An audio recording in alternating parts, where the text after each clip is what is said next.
Hello, and welcome back to Reddit Aliens, everyone. I'm John, and today we're taking a look at something we can only do once. So, what's the most shocking thing you've ever seen in your life?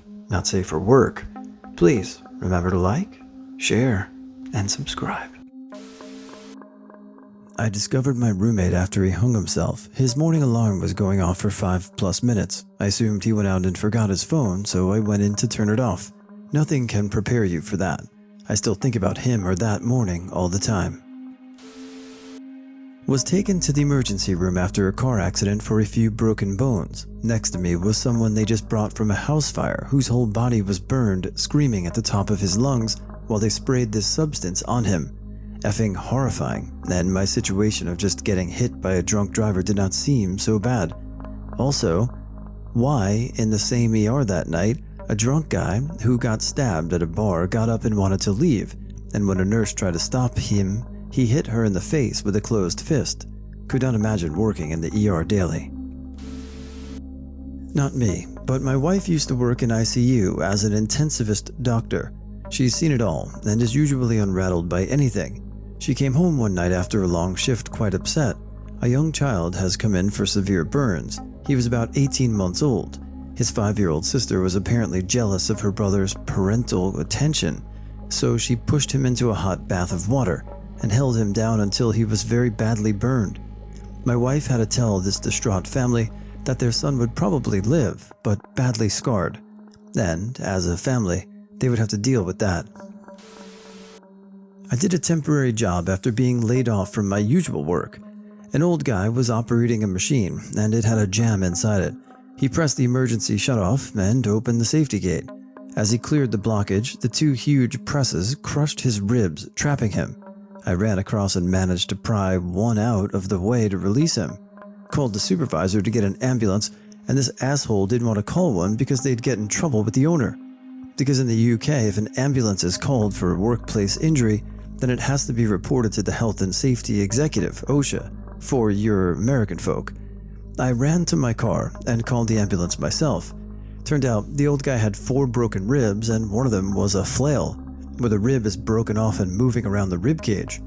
Got a call the next day from the employment agency saying that the company didn't want me back. I said that's great, because I have no intention of going back to a company who were prepared to let someone die rather than call an ambulance. Whether it be a temporary or permanent job, with a company like that, you're much better off hitting the road. Good for you. I have seen 3 things that really shocked me. My back, then best friend, jumped in front of a car on the highway and saw it from start till end. She did survive, but it wasn't pretty. I've seen a guy jump in front of a train, seen a dead body hanging in a tunnel. It was 2011, and the Egyptian revolution was happening. I'm an Egyptian living abroad, and I got a call from my sister hysterically crying, and she couldn't believe I'm answering her. And then her husband took the phone from her and spoke to me asking where I'm, and I told him I'm in the city I used to live in. Turned out, they have seen a post on Facebook for someone who passed away, and they can't find his family during the protest. But the shocking part, when I looked at the photo, it was me. Exactly me. Same facial features, but just a dead person. When I was 15, I was out with a group of friends. At the weekend, we'd get down to this little beach in the hometown that's a mile or so long, with a large 150-foot tall suspension bridge at the midpoint, which spans a large river. We were all sitting at a spot just off to the side of the bridge around dusk, where there was a bunch of large pieces of driftwood which we used as benches. All of a sudden, we hear a rush of air followed by a huge splash in the water right in front of us. Our first thought was that someone on the bridge had lost a tire or something, and it had somehow managed to clear the tall safety barrier. Nope, a man had jumped. The next thing we see is his head bobbing up in a distinctive blue and white striped football shirt. Some of us called out to him, but he was gone as soon as he hit the water, which was evident by what was left of his face. Even if he had been alive, we couldn't swim out to him due to how dangerous this particular stretch of water was, so all that we could do is call the emergency services. They scrambled rescue boats and a chopper, but it was already getting dark, so we were asked to follow the body down the river until they arrived to make sure they could reach him. Eventually, they managed to pull him onto a boat while the police arrived to take statements. I'll never forget the image of him being lifted from the water. The front of his skull and face were split open like a watermelon.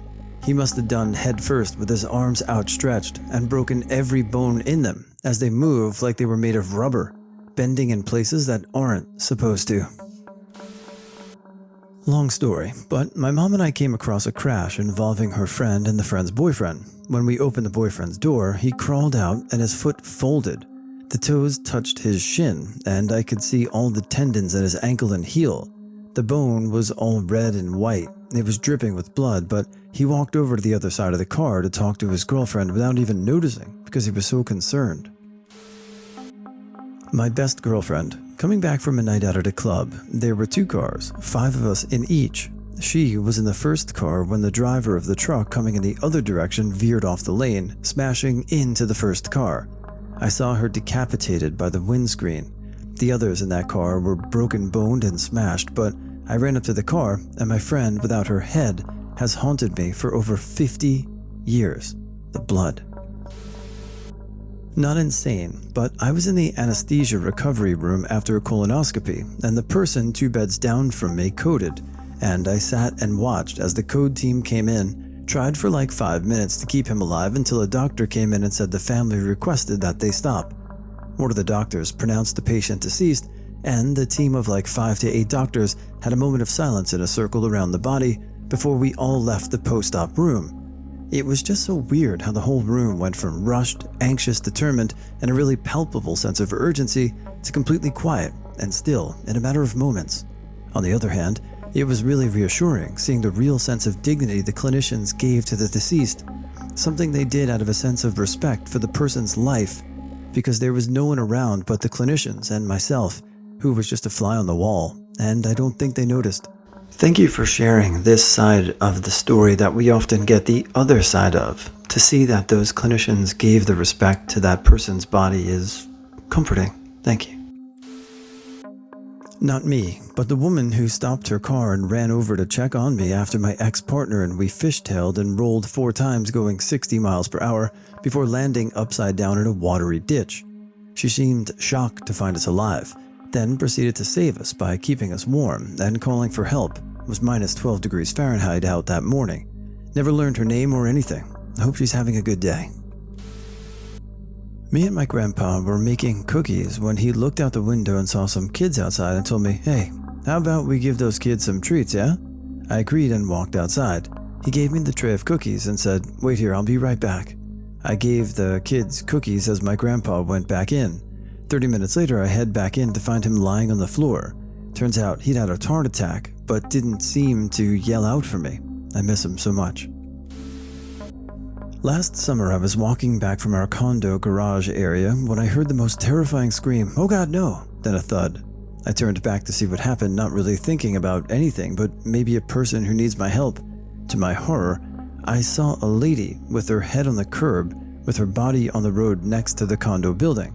She had jumped from 10 stories and landed facing up. She was unresponsive.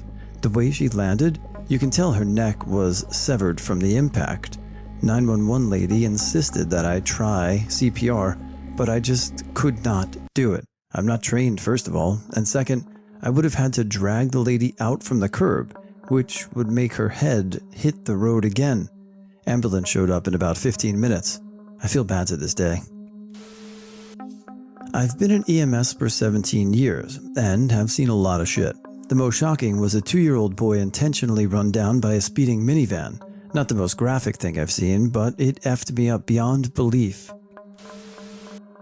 Extreme poverty. A large work gang of small children in a farmer's field pulling weeds and picking bugs. A sheet of black plastic on the sidewalk with the wife and kids sheltering inside. The breadwinner selling food next to it. Homes made of scrap metals. No heat lights, water, or sanitation. Rickshaw pullers and brick chippers trying to stave off malnutrition without much success.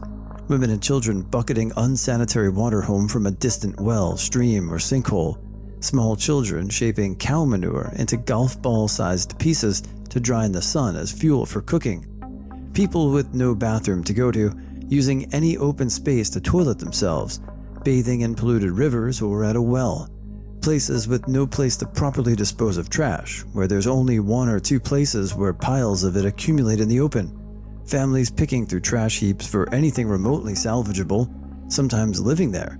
Ragged beggars, often severely impaired. Stowaways riding on top of well off enough to own it. People living in the graveyards and mausoleums because, hey, it's their property if they're well off enough to own it, and if not, rent is cheap. Doubt that I saw the worst of it. I'm sure some readers can describe things that could still shock me. In college, a truck going 70 in a 35 T-boned a car pulling out into the intersection. The kid driving the car was killed instantly. The driver of the truck wasn't wearing a seatbelt and flew through the windshield. Somehow that SOB survived. A couple friends and I got out and ran to the car that got hit. The sight wasn't pretty. After regaining some composure, we called 911 along with a dozen other witnesses, I'm sure. Then I walked over to the other guy lying in the street. Some folks were trying to tend to his wounds the best they could, but dang, his body was all sorts of messed up. It's a miracle he lived. I know once he recovered he did some sort of prison time, but I don't know where he is at today. Still in or out, not sure. I used to work valet at a club in a downtown area surrounded by high-rises. I was training a new guy on his first day, which turned out to be his last day. It was going well, and it was slow, so we were just chatting when all of a sudden I heard what sounded like a gunshot but wasn't. A girl had fallen off her balcony from the 15th floor directly above us and landed about 10 feet in front of us in the street. I will never forget the sound of her body hitting the ground. It almost wasn't real. The worst part was the poor young guy I was training got a perfect mouthful of her blood. Never heard from him again after that. Don't blame him. My dad's dead body made me realize the body really is just a vessel for the individual. He didn't look like he had even been a real living human being, and it was awful. I used to do biohazard cleanup for a company. There was the occasional suicide to clean, but it was mostly meth labs that had been raided by the police. Worst job I had to was clean a man's K-shot and killed his 8-year-old son and then himself. When we arrived, it's clear the child was not killed by the first shot. It was just me and one other coworker. I only had a girlfriend at the time, but he had an 8-year-old son and 5-year-old daughter. He could not be in the room helping because it was too much for him. I spent 6 hours by myself bawling my eyes out in my respirator and Tyvek suit, cleaning it all up.